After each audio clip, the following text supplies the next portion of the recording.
Hi again guys, and welcome to the last of the 5 bonus episodes for Quattroporte. And in this final episode we're featuring a vehicle which, as you'll have seen of course from the thumbnail, from the title of the video, could be kind of controversial within this category, because this series is of course for sports sedans, super saloons, that kind of thing. And as such, is this car really justified in being categorized here? It has 4 doors, but surely it's more of a sports car than a sports sedan, in a similar way to something like a Mazda RX-8, which of course also has 4 doors and 4 seats, but certainly is not a sedan.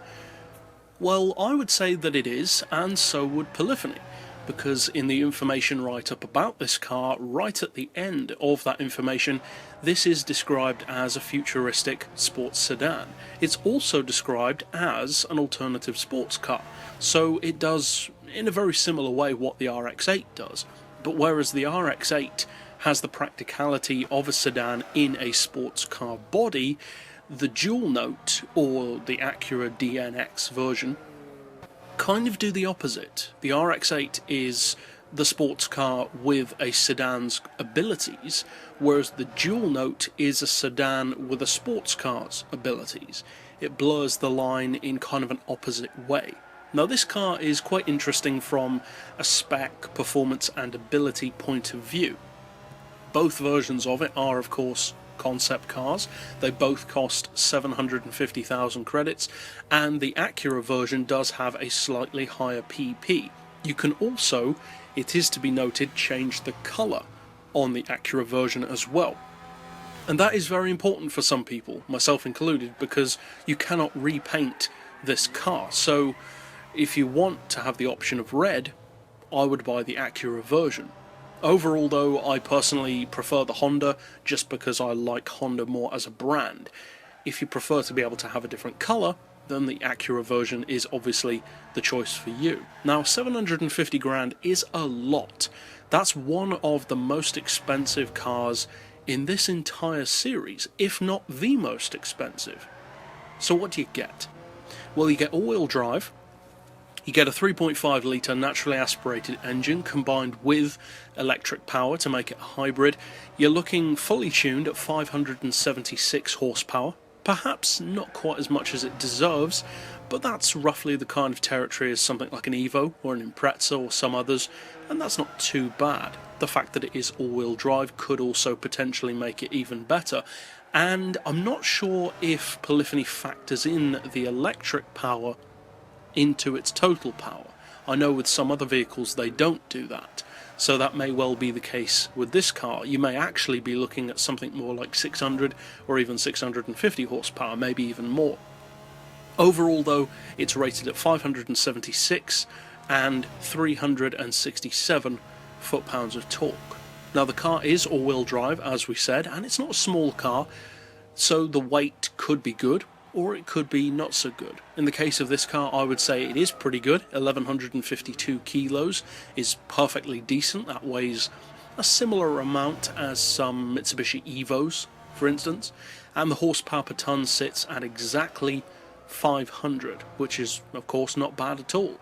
The PP, when fully tuned, is 573, which I would say is about right for this car. That's suitable.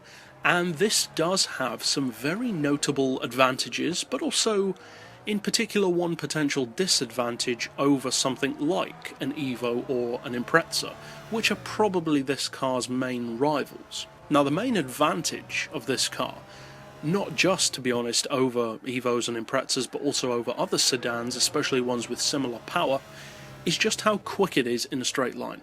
Many of those cars have strong acceleration, but then they can't really back it up with top speed. They tend to do around 220, maybe 230. This car can do around 250. That's to be noted. That is very impressive for its power.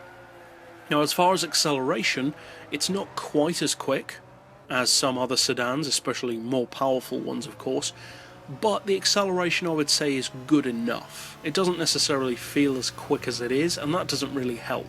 It makes the car feel a little underpowered for acceleration sometimes. The acceleration's good enough though for most racing scenarios, but for 750 grand you would probably expect a little more. The top speed is strong though, and the main disadvantage that I would say is not actually the acceleration, but it's the handling. Now, being a Honda, you'd expect the handling to be very good, even for a concept car.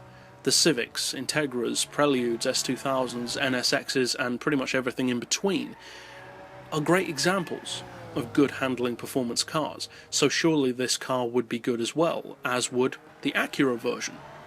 And to some degree that can kind of be the case, but unless you tune this car in a very specific way or ways, it can be very temperamental.